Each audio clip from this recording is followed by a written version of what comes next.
1. A man, as a general rule, owes very little to what he is born with. A man is what he makes of himself. 2. I would impress upon your minds the fact that if you want to do a man justice, you should believe what a man says himself rather than what people say he says. 3. A man's own judgment should be the final appeal in all that relates to himself. 4. The most successful men, in the end, are those whose success is the result of steady accretion. 5. What this power is, I cannot say.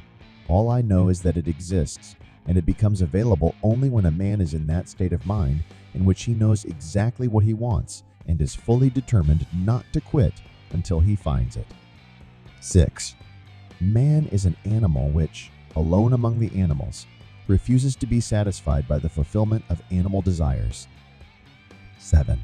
It is the man who carefully advances step by step, who is bound to succeed in the greatest degree. 8. Man is the result of slow growth. That is why he occupies the position he does in animal life.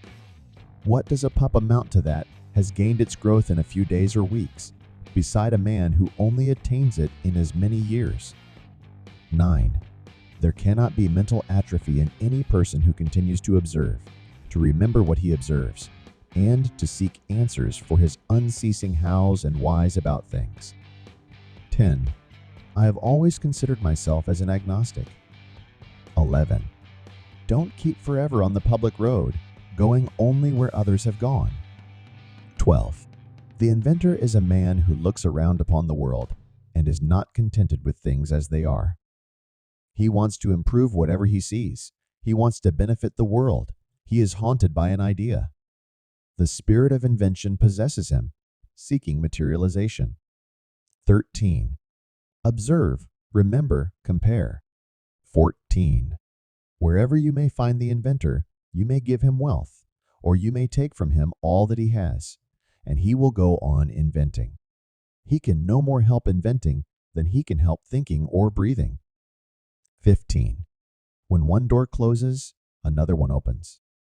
16. Leave the beaten track behind occasionally and dive into the woods.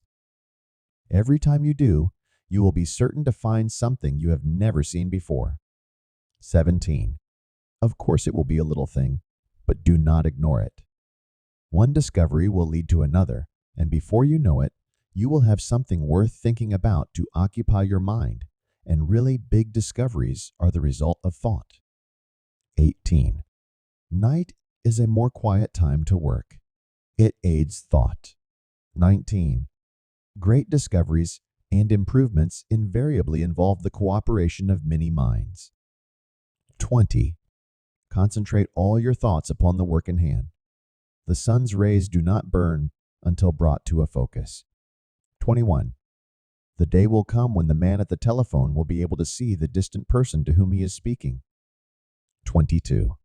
The great advantage it possesses over every other form of electrical apparatus consists in the fact that it requires no skill to operate the instrument.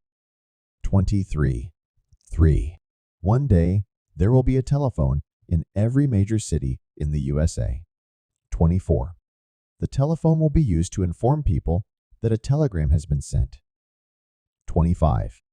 Such a chimerical idea as telegraphing vocal sounds would indeed, to most minds, seem scarcely feasible enough to spend time in working over. I believe, however, that it is feasible and that I have got the cue to the solution of the problem.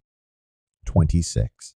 Watson, if I can get a mechanism which will make a current of electricity vary in its intensity as the air varies in density when a sound is passing through it, I can telegraph any sound, even the sound of speech. 27. It is not, of course, complete yet, but some sentences were understood this afternoon. I feel that I have at last struck the solution of a great problem. 28. Grand telegraphic discovery today.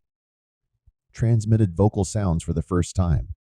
With some further modification, I hope we may be enabled to distinguish the timbre of the sound. 29. In this experiment, made on the 9th of October, 1876, actual conversation, backwards and forwards, upon the same line, and by the same instruments reciprocally used, was successfully carried on for the first time upon a real line of miles in length. 30. The day is coming when telegraph wires will be laid onto houses, just like water or gas, and friends converse with each other without leaving home. 31.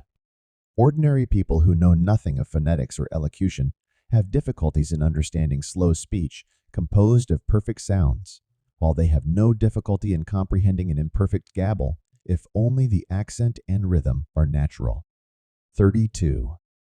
From my earliest childhood, my attention was specially directed to the subject of acoustics, and especially to the subject of speech, and I was urged by my father to study everything relating to these subjects, as they would have an important bearing upon what was to be my professional work.